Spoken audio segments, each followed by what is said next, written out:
রাতে আমার শ্বশুরমশাইয়ের ঘর থেকে এক মহিলার চিৎকারের আওয়াজ শোনা যেত। অনেক বছর আগেই আমার শাশুড়ি মারা গেছেন। তাহলে ওই চিৎকারের আওয়াজটা কার? এই ব্যাপারটা জানার জন্য আমি একদিন রাতে শ্বশুরমশাইয়ের ঘরে গিয়ে লুকিয়েছিলাম। তারপর শ্বশুরমশাই যা করলো তা দেখে তো যখন আমি প্রথমবার ওই ভয়ঙ্কর চিৎকারের আওয়াজ শুনেছিলাম, আমার তো ঘুমই ভেঙে গেছিল। হঠাৎ আমি ঘুম থেকে ধড়পড় করে উঠে পড়েছিলাম। আমার যেন সারা শরীর কেঁপে উঠেছিল। কোনো মতে আমি লাইটটা জ্বালিয়ে ঘড়ির দিকে তাকালাম। রাত তখন 2টো। আমি বুঝতে পারলাম না এত রাতে কে চিৎকার করছে। তাছাড়া আমার পাশে অজয় ঘুমিয়ে আছে। ও কি কোনো আওয়াজই শুনতে পাচ্ছে না? বিয়ের পর এই প্রথম আমি অজয়ের গ্রামের বাড়িতে এসেছি। 2 মাস আগে আমাদের বিয়ে হয়েছে। আমরা দুজনে একে অপরকে পছন্দ করে বিয়ে করেছি। কিন্তু আমার বাবা মায়ের এই বিয়েতে একটু অমত ছিল, কারণ আমরা সেইভাবে ওর পরিবারের ব্যাপারে তেমন কিছুই জানতাম না। বিয়েতে অজয়ের বাবা আসতে পারেননি, তাই আমরাই ওনার সাথে দেখা করতে গ্রামের বাড়ি গিয়েছিলাম। এই প্রথমবার আমি গ্রাম দেখলাম। ওদের বাড়িটাও বেশ বড়, কিন্তু চারপাশটা কেমন যেন নিস্তব্ধ। এখানে এসে প্রথম রাতেই আমি ওই ভয়ঙ্কর চিৎকারের শব্দ শুনতে পেলাম। মনে হচ্ছিল যেন কোনো মেয়ে অসহায়ভাবে আর্তনাদ করছে। প্রথমে আমি ভাবলাম একবার রুমের বাইরে বেরিয়ে দেখি এইভাবে কে চিৎকার করছে, কেউ কোনো বিপদে পড়েনি তো। কিন্তু সবেমাত্র আমি এই বাড়িতে বিয়ে হয়ে এসেছি, তাও আবার নতুন বউ। রাতে এভাবে একা একা ঘর থেকে বেরোনোটা ঠিক হবে না। প্রায় 10-15 মিনিট ধরে চিৎকারের শব্দটা শোনা যাচ্ছিল, কিন্তু তারপর একদম যেন নিস্তব্ধ হয়ে গেল। পাশ ফিরে দেখলাম অজয় তখনও গভীরভাবে ঘুমিয়ে আছে। ওর কানে কি কোনো শব্দই আসছে না। শব্দটা বন্ধ হয়ে গেলে আমি আবার শুয়ে পড়লাম, কিন্তু ঘুম আর আসছিল না। বারে বারে আমি এটাই ভাবছিলাম, কে ওই মেয়ে যে ওইভাবে চিৎকার করছিল? তাছাড়া ওই শব্দটা কি শুধু আমি শুনতে পাচ্ছিলাম? এই বাড়িতে তো অনেক চাকর বাকর আছে, তাদের কারোর কানেই কি আওয়াজটা পৌঁছয়নি? আমার এবার বেশ ভয় করতে শুরু করলো, কারণ এই বাড়ির চারপাশে তেমন আর কোনো বাড়িঘর ছিল না। চারিদিকে শুধু জঙ্গল, আর হ্যাঁ, একটা বড় পুকুর ছিল। তবে এখানে এসে বুঝতে পারলাম অজয় বেশ বড়লোক বাড়ির ছেলে। বাড়িতে দামি দামি আসবাবপত্র, আর তাছাড়া এই বাড়িতে এতগুলো ঘর ছিল যে গুণে শেষ করা যাবে না। কিন্তু প্রায় প্রতিটা ঘরই তালাবন্ধ ছিল। দেখে মনে হচ্ছিল যেন একটা পুরনো রাজপ্রাসাদ। এই সব ভাবতে ভাবতে আমি কখন যে আবার ঘুমিয়ে পড়েছিলাম বুঝতে পারিনি। পরের দিন সকালে আমার চোখ খুলল অজয়ের ডাকে। ও চায়ের কাপ হাতে নিয়ে বলল, ম্যাডাম, এবার উঠুন। এটা আমাদের শহরের ফ্ল্যাট না যে এতক্ষণ ঘুমিয়ে থাকবেন। যাও, তাড়াতাড়ি উঠে ফ্রেশ হয়ে নাও। তোমার জন্য একটা শাড়ি পাশের ঘরে রাখা আছে, তুমি ওটা পরে তাড়াতাড়ি তৈরি হয়ে নাও। এই বলে অজয় বাথরুমে ফ্রেশ হতে চলে গেল। আমি বিছানা থেকে উঠে বসলাম, আর চা খেতে খেতে কাল রাতের কথা ভাবছিলাম। প্রথমে আমার মনে হলো রাতের ঘটনাটা আমার মনের ভুল হবে হয়তো। অনেকটা জার্নি করে এসেছি, আর জায়গাটাও একটু অন্যরকম, তাই হয়তো এইসব আমার মনে হচ্ছে। আমি আর দেরি না করে পাশের রুমে চলে গেলাম, আর ওখানে গিয়ে দেখি আগের থেকেই একটা শাড়ি আমার জন্য রাখা ছিল। শাড়িটা খুব সুন্দর, কিন্তু বেশ ভারী। শাড়ি পরার অভ্যাস আমার নেই, তাই আমি কোনো মতে সেটা পরে নিজের রুমে চলে আসলাম। এসে দেখি অজয় রুমে নেই, হয়তো বাইরে গেছে। আমি আমার মেকআপের জিনিসপত্র নিয়ে সাজতে যাব। ঠিক তখনই 2টো অল্প বয়সী মেয়ে আমার দরজার বাইরে দাঁড়িয়ে বলল, আসবো বৌদিমণি? আমি বললাম, হ্যাঁ হ্যাঁ, চলে আসো। ওরা ভেতরে এসে আমাকে বেশ কিছু গয়নার বাক্স দিল। বলল বড়বাবু পাঠিয়েছেন। আমি বাক্সগুলো খুলে দেখি অনেক ভারী ভারী বেশ কিছু গয়না। ডিজাইন দেখে মনে হচ্ছে পুরনো দিনের। এত পুরনো দিনের গয়না দেখে আমি একটু কৌতূহল হয়ে জিজ্ঞাসা করলাম, আচ্ছা, এই গয়নাগুলো কি আমার শাশুড়ি মায়ের? আমার প্রশ্ন শুনে ওরা কোনো উত্তর দিল না, শুধু কেমনভাবে যেন আমার মুখের দিকে তাকিয়েছিল। তারপর ওরা আমাকে গয়নাগুলো পরিয়ে দিল। আমি রেডি হয়ে ওদের সাথেই বাইরে আসলাম। দেখি সামনেই একটা চেয়ারে আমার শ্বশুরমশাই বসে আছেন। উনি আমাকে দেখে বললেন, এদিকে এসো। আমি কাছে যেতেই উনি আরও একটা সোনার হার আর 2টো বালা আমায় দিয়ে বললেন, এইগুলো সাবধানে রেখো, অজয়ের মা তার বউয়ের জন্য আগে থেকেই বানিয়ে রেখেছেন। আমি জিজ্ঞাসা করলাম, আচ্ছা বাবা, মা কিভাবে মারা গেছেন? আমার প্রশ্ন শুনেই ওনার মুখটা যেন কেমন একটা হয়ে গেল। ব্যাপারটা আমার বেশ অদ্ভুত লাগলো। উনি কোনো উত্তর না দিয়ে বলল, বাইরে চলো, সবাই তোমাকে দেখতে এসেছে। তারপর উনি আমাকে আর অজয়কে বাইরে নিয়ে গেল, যেখানে গ্রামের অনেক মহিলা আমাকে দেখার জন্য অনেকক্ষণ ধরে অপেক্ষা করেছিলেন। গ্রামের পরিবেশ শহরের পরিবেশের থেকে অনেকটাই আলাদা। এই ব্যাপারটাকে আমি বেশ এনজয় করছিলাম। আর আমার মাথা থেকে রাতের ঘটনাটা বেরিয়েই গিয়েছিল। গ্রামের সবথেকে ধনী পরিবার ছিল অজয়দের। এখানে ওর বাবার কথাই শেষ কথা ছিল। শ্বশুরমশাই সবার দিকে তাকিয়ে বললেন, এ হলো আমাদের পরিবারের নতুন বউ, তোমাদের নতুন বৌদিমণি। ওরা সবাই এক এক করে এসে আমার পা ছুঁয়ে নমস্কার করছিল। আর তার মধ্যে বেশিরভাগই ছিল আমার থেকে বয়সে বড়। আমার এই ব্যাপারটা একেবারেই ভালো লাগছিল না। তাছাড়া বাইরে এত গরম ছিল যে শাড়ি আর এত গয়না পরে আমার অস্বস্তি হচ্ছিল। তাই আমি শ্বশুরমশাইয়ের অনুমতি নিয়ে নিজের ঘরে চলে আসলাম। কিন্তু ঘরে এসেও বেশ কিছু আচার অনুষ্ঠান হলো। একের পর এক মহিলা আমার সাথে দেখা করতে আসছিল। তবে সারাদিন অজয়ের সাথে আমার আর দেখা হলো না। আর তাছাড়া আমাদের শহর আর গ্রামের আদব কায়দা অনেক আলাদা। এখানে স্বামী স্ত্রী শুধুমাত্র রাতেই একসাথে সময় কাটায়। পুরুষরা বেশিরভাগ সময় অন্য পুরুষদের সাথে ব্যস্ত থাকে। সারাদিনের ব্যস্ততায় আমিও খুব ক্লান্ত হয়ে গেছিলাম। রাতে যখন অজয় ঘরে এলো, আমি প্রায় ঘুমিয়েই পড়েছিলাম। ও আমার মাথায় হাত বুলাতে বুলাতে বলল, গ্রামের আচার অনুষ্ঠানে তুমি খুব ক্লান্ত হয়ে গেছো, তাই না? আমি ওকে জড়িয়ে ধরে বললাম, তুমি একটু তাড়াতাড়ি আমাদের ফিরে যাওয়ার ব্যবস্থা করো। আমার এরকম পরিবেশে থাকার অভ্যাস নেই, তুমি তো জানোই। আমার কথা শুনে অজয়ের মুখটা কেমন যেন কালো হয়ে গেল। ও বলল, এখনই ফিরে যাওয়াটা সম্ভব নয়, তবে আমি চেষ্টা করব যাতে তাড়াতাড়ি ফিরে যেতে পারি। আমি প্রায় ঘুমিয়েই পড়েছিলাম, কিন্তু ওর কথা শুনে আমার ঘুম চলে গেল। আমি ওর দিকে তাকিয়ে বললাম, আমি তো আগেই বলেছিলাম এখানে 2-3 দিনের বেশি থাকবো না। তুমি কেন বুঝতে পারছো না আমি গ্রামের আদব কায়দার সাথে নিজেকে মানিয়ে নিতে পারছি না? সারাক্ষণ এখানে শাড়ি, ভারী ভারী গয়না পরে থাকতে হয়। আমার আর এখানে একদম ভালো লাগছে না। আমার কথা শুনে ও যেন কি একটা ভাবতে থাকলো। সারাদিনের আচার অনুষ্ঠানে আমি খুব ক্লান্ত হয়ে গেছিলাম, তাই ঘুমিয়ে পড়লাম। আজ রাতেও আমার ঘুম চিৎকারের শব্দে ভেঙে গেল। মনে হচ্ছিল যেন কোনো মেয়ে সাহায্যের জন্য চিৎকার করছে। আমি তাড়াতাড়ি উঠে বসলাম আর অজয়কে ডেকে তুললাম। বললাম, ভালো করে শোনো, একটা মেয়ের চিৎকারের আওয়াজ শোনা যাচ্ছে। অজয় আমার কথা শুনে চোখটা নামিয়ে বলল, কোথায় আওয়াজ হচ্ছে? আমি তো কোনো আওয়াজ শুনতে পাচ্ছি না। আমি তো শুনে অবাক হয়ে গেলাম, এটা কিভাবে সম্ভব? আমি তো বেশ স্পষ্টভাবে একটা মেয়ের চিৎকারের আওয়াজ শুনতে পাচ্ছি, তাহলে অজয় পাচ্ছে না কেন? আমি আবার বললাম, তুমি কি একটা মেয়ের চিৎকারের শব্দ শুনতে পাচ্ছ না? ভালো করে খেয়াল করো। এবার ও একটু বিরক্ত হয়ে বলল, আরে বাবা, কতবার বলবো যে কোনো আওয়াজই আমার কানে আসছে না। এত রাতে আর বেশি জ্বালাতন করো না তো। ঘুম পাচ্ছে আমার, ঘুমাতে দাও। আর তুমিও ঘুমিয়ে পড়ো। এই বলে ও আবার ঘুমিয়ে পড়ল। কিন্তু আমার তো ভয়ে অবস্থা খারাপ হয়ে যাচ্ছিল। আওয়াজটা কি শুধু আমিই শুনতে পাচ্ছি? তার মানে কোনো ভূতপ্রেত? ওরে বাবা, আমার তো ভয়ে হাত পা কাঁপতে শুরু করে দিল। আমি অজয়কে জড়িয়ে ধরে শুয়ে পড়লাম।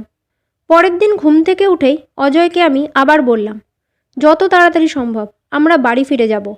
আমার এখানে থাকতে একদম ইচ্ছা করছে না। শুনে অজয় বলল, কেন, এত তাড়াতাড়ি যাওয়ার কি আছে? আরও কিছুদিন থাকি। কতদিন পরে আসলাম। আমি বললাম, না, এখানে আমার খুব ভয় করছে। 2 দিন ধরে রোজ রাতে আমি একটা মেয়ের চিৎকারের আওয়াজ শুনতে পাচ্ছি। কিন্তু তোমাকে যখন জিজ্ঞাসা করছি, তুমি বলছো এরকম কোনো আওয়াজ আমি শুনতে পাচ্ছি না। মনে হচ্ছে যেন কোনো মেয়ে সাহায্যের জন্য চিৎকার করে। আমি এখানে কোনো মতেই আর থাকতে পারবো না। আমি লক্ষ্য করলাম অজয় বারে বারে আমার দিকে তাকিয়ে দেখছিল, কিন্তু আমার নজর ওর দিকে পড়তেই ও নিজের চোখ সরিয়ে নিয়েছিল। মনে হচ্ছিল যেন আমার কাছ থেকে ও কিছু একটা লুকোনোর চেষ্টা করছে। অজয় বলল, তুমি রোজ রাতে যে চিৎকারের শব্দটা শুনতে পাও তা সত্যি। আসলে অনেক দিন থেকেই আমাদের বাড়িতে একটা ছায়া আছে। তুমি যেমন 2 দিন ধরে চিৎকারের আওয়াজ শুনতে পাচ্ছ, এরকম আওয়াজ এই বাড়ির অনেকেই শুনতে পায়। কিন্তু তুমি ভয় পেও না, কারণ সে যে কেউই হোক না কেন কারোর কোনো ক্ষতি করে না। তোমারও কোনো ক্ষতি করবে না। তোমার যদি আমার কথা বিশ্বাস না হয় তাহলে এই বাড়িতে যে চাকর বাকররা থাকে তাদের কাছে গিয়ে জিজ্ঞাসা করো আমি সত্যি বলছি না মিথ্যা। অজয় যাই বলুক, আমার আর এক মুহূর্তও এখানে থাকতে ইচ্ছে করছিল না। কোনো মতে আমি এখান থেকে যেতে পারলে বাঁচি। সকালে আমরা যখন জলখাবার খেতে টেবিলে গিয়ে বসলাম তখন আমার শ্বশুরমশাই অজয়কে জিজ্ঞাসা করলো যে কবে ফিরে যাচ্ছে। আমি এই কথা শুনে খুব খুশি হলাম। অন্তত কারোর তো মনে হলো যে এবার আমাদের এই গ্রাম থেকে নিজেদের জায়গায় ফিরে যাওয়া উচিত। অজয় মাথাটা নিচু করে বলল, বাবা তুমি যেদিন বলবে সেদিনই এখান থেকে চলে যাব। আসলেও নিজের বাবাকে খুব ভয় পায়। শ্বশুরমশাই তখন বলল, আজ বিকেলের মধ্যেই ফিরে যাওয়ার জন্য তৈরি হয়ে নাও। এটা শুনেই আমি তাড়াতাড়ি নিজের চা আর জলখাবার খেয়ে নিজের ঘরের দিকে যেতে গেলাম। আমি বললাম, বাবা আর তো বেশি সময় নেই, বিকেলের মধ্যেই আমাদের বেরোতে হবে, তাই ঘরে গিয়ে তাড়াতাড়ি প্যাকিংটা সেরে ফেলি। আমার কথা শুনে শ্বশুরমশাই অজয়ের দিকে তাকালো আর ওকে বলল, তুই কি বৌমাকে বলিসনি এবার থেকে ও এই বাড়িতেই থাকবে? এই কথা শুনে আমি অবাক হয়ে গেলাম। অজয়ের দিকে এক দৃষ্টিতে তাকিয়েছিলাম আমি, কিন্তু অজয় আমার দিকে না তাকিয়ে নিজের বাবাকে বলল, বাবা আমি কথাটা বলতে ভুলে গিয়েছিলাম। আমার শ্বশুরমশাই তখন আমার দিকে তাকিয়ে বলল, বৌমা এবার থেকে তুমি আমাদের সাথে এই বাড়িতে থাকবে, কারণ তুমি এই বাড়ির বউ, আর আমাদের বংশের বউরা বাড়িতেই থাকে, ওরা বাড়ি ছেড়ে অন্য কোথাও থাকে না। আর এবার থেকে তুমি এখানেই থাকবে। অজয় নিজের কাজে ফিরে যাবে। এই কথা শুনে আমার তো যেন পায়ের তলা থেকে মাটি সরে গেল। অজয় আমাকে এ কথাটা আগে তো বলেনি। ও বলেছিল বাবা গ্রামে থাকে, তাই আমরা মাঝে মাঝে দু এক দিনের জন্য ওখানে গিয়ে বাবার সাথে দেখা করে আসব। আমার ভীষণ রাগ হলো। তক্ষুনি আমি নিজের রুমে চলে আসলাম। কিছুক্ষণ পরে অজয়কে রুমে আসতে দেখে আমি ওর হাত দুটো ধরে কাঁদতে কাঁদতে বললাম, আমি এই ভুতুড়ে বাড়িতে থাকতে পারবো না, আমি তোমার সাথেই যাব। অজয় আমার হাত দুটো ধরে বলল, তুমি একটু শান্ত হও আর আমার কথাটা শোনো। আমি তোমাকে এখনই নিয়ে যেতে পারবো না, তুমি আমার উপর একটু ভরসা রাখো।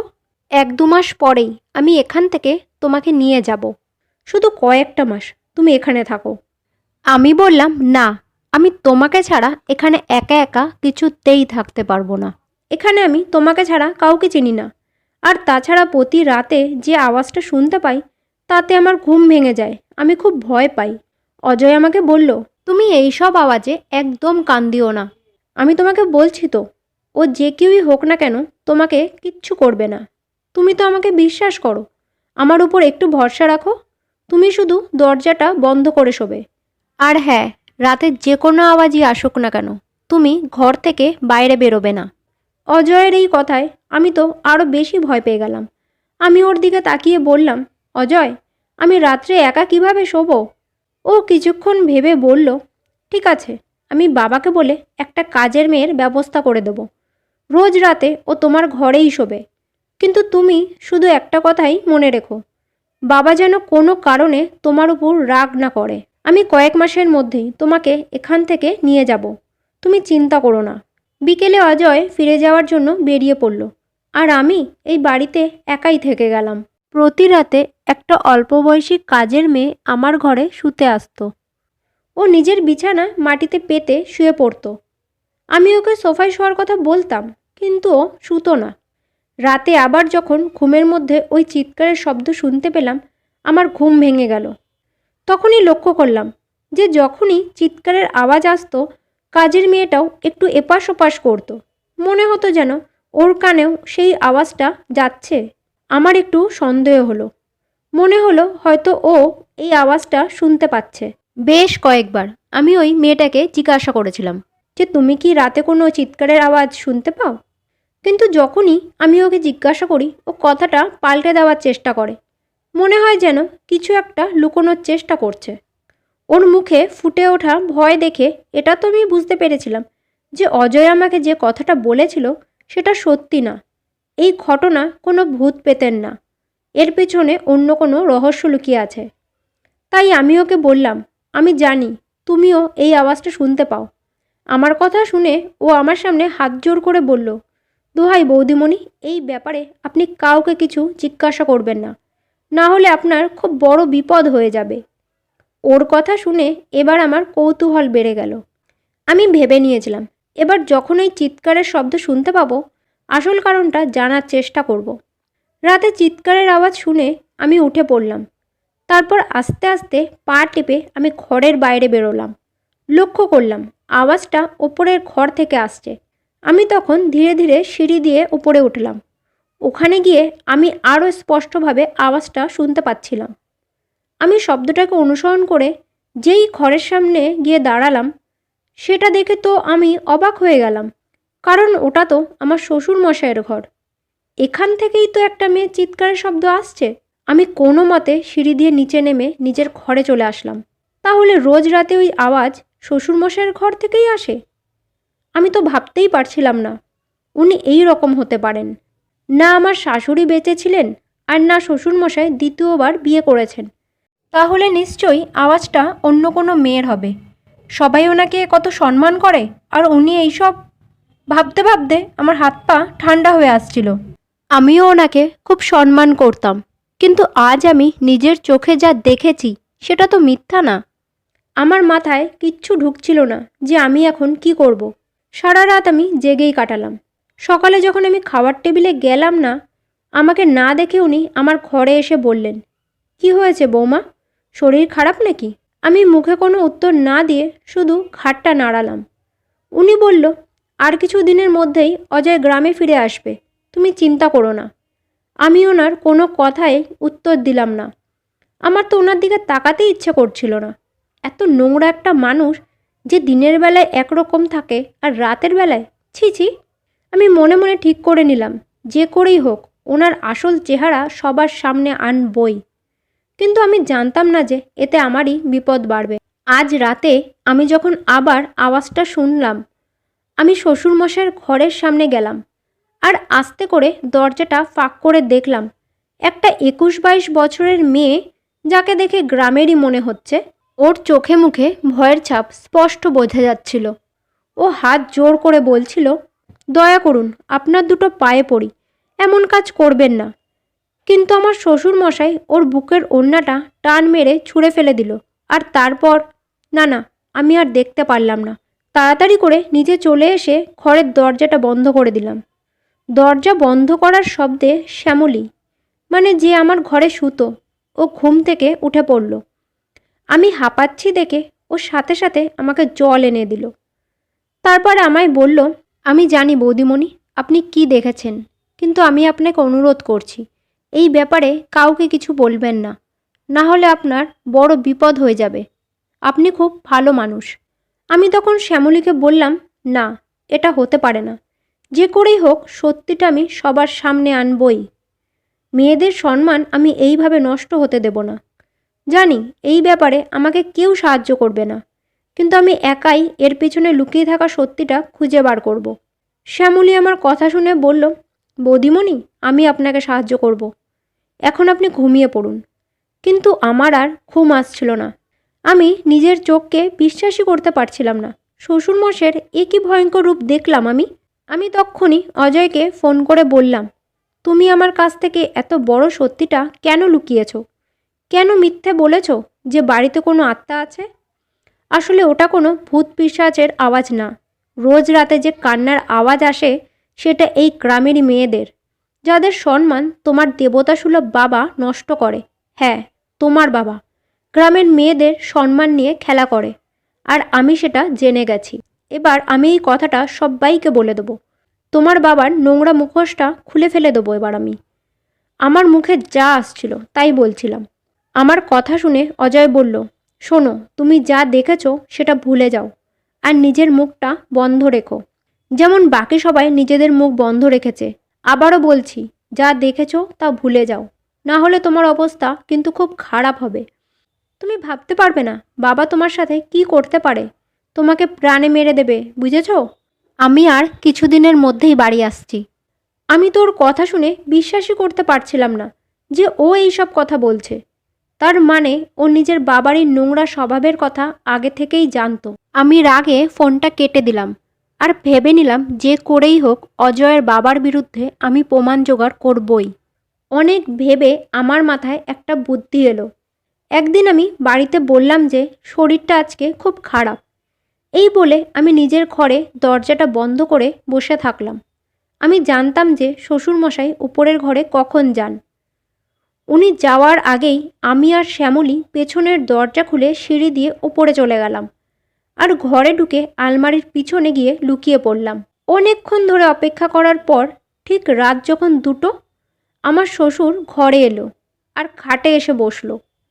কিছুক্ষণ পর একটা মাঝবয়সী ছেলে 2টো মদের বোতল আর একটা গ্লাস নিয়ে ঘরে ঢুকে শ্বশুরমশাইয়ের সামনে টেবিলের উপর রেখে দিল। আমি নিজের ফোনের ক্যামেরাটা আগে থেকেই অন করে রেখেছিলাম যাতে সব কিছু রেকর্ড করতে পারি। কিছুক্ষণ পরেই ওই ছেলেটা একটা 18-19 বছরের মেয়েকে নিয়ে ঘরে ঢুকলো। মেয়েটা বারে বারে বলছিল, আমি বাড়ি যাব, আমায় ছেড়ে দিন। ছেলেটা তখন জোর করে ধাক্কা মেরে মেয়েটাকে খাটের উপর শুইয়ে দিল আর দরজা বন্ধ করে বাইরে থেকে চলে গেল। মেয়েটা খুব কাঁদছিল, বারে বারে দরজা খোলার চেষ্টা করছিল, আর আমার শ্বশুর খাটে বসে বসে হাতে মদের গ্লাস নিয়ে এই সব কিছু দেখছিল। ওনাকে দেখে মনে হচ্ছিল যেন মেয়েদের অসহায় অবস্থা দেখে উনি খুব খুশি হন। অনেক চেষ্টা করার পরও দরজা খুলতে না পেরে মেয়েটি আমার শ্বশুরের পা ধরে বলল, বড়বাবু আমাকে ছেড়ে দিন, আর কিছুদিন পরেই আমার বিয়ে, আমি তো আপনার মেয়ের মতন। আমার শ্বশুর উঠে বসলো আর ওর চুলের মুঠি ধরে বলল, তুই একটা নিচু জাতের মেয়ে হয়ে আমার সামনে কথা বলছিস? তোর এত বড় সাহস! দেখ এবার আমি তোর কি অবস্থা করি। এই বলে মেয়েটাকে টেনে হিঁচড়ে মাটিতে আছড়ে ফেলে দিল আর নিজের বেল্ট খুলে মারতে শুরু করলো। মেয়েটা অনেক চেষ্টা করছিল নিজেকে বাঁচানোর, কিন্তু পারল না। একবার আমার মনে হলো যে আমি গিয়ে এই সব কিছু আটকাই, কিন্তু আমি নিজেকে সামলে নিলাম, কারণ আমাকে প্রমাণ জোগাড় করতে হবে যাতে চিরদিনের মতো আমি এই নোংরা খেলা বন্ধ করতে পারি। তারপর উনি মেয়েটাকে জোর করে খাটে নিয়ে শোয়ালো, আর যেই ওর জামা কাপড় টেনে খোলার চেষ্টা করতে যাবে, মেয়েটা নিজের সম্মান রক্ষা করার জন্য চিৎকার করে উঠল, আর তার সাথে সাথে আমার মুখ থেকেও চিৎকারের শব্দ বেরিয়ে এলো। শব্দ শুনেই আমার শ্বশুর মেয়েটাকে ছেড়ে দিয়ে পিছনে ফিরে তাকালো, কিন্তু ঘরটা অন্ধকার হওয়ায় আমাদের দেখতে পাওয়ার আগেই পেছনের দরজা দিয়ে আমরা দুজনে বেরিয়ে গেলাম আর সিঁড়ি দিয়ে নিচে নেমে এসে ঘরে না ঢুকে পাশের জঙ্গলে গিয়ে লুকিয়ে পড়লাম। কারণ আমি বুঝতে পেরেছিলাম যে আমার আওয়াজ শুনে হয়তো শ্বশুরমশাই আন্দাজ করতে পেরেছেন যে ঘরের মধ্যে কে লুকিয়েছিল। সাথে সাথে সারা বাড়ির আলো জ্বলে উঠল। অনেকের পায়ের শব্দ শুনতে পাচ্ছিলাম। মনে হচ্ছিল অনেক মানুষ এদিক ওদিক ছোটাছুটি করছে। বেশ কিছু লোক টর্চ নিয়ে জঙ্গলের মধ্যে খোঁজাখুঁজি করতে লাগলো। বিপদ বুঝে আমরা কোনো মতে একটা ঝোপের মধ্যে গিয়ে লুকিয়ে পড়লাম। আমার তো দম বন্ধ হয়ে আসছিল, শুধু ভগবানকে ডাকছিলাম যেন আমরা ধরা না পড়ে যাই।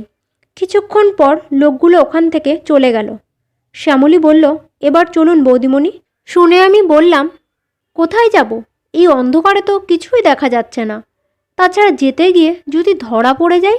শ্যামলী তখন আমার হাতটা ধরে বলল, ভয় পাবেন না, আপনি আমার সাথে চলুন, জঙ্গলের রাস্তা আমি চিনি।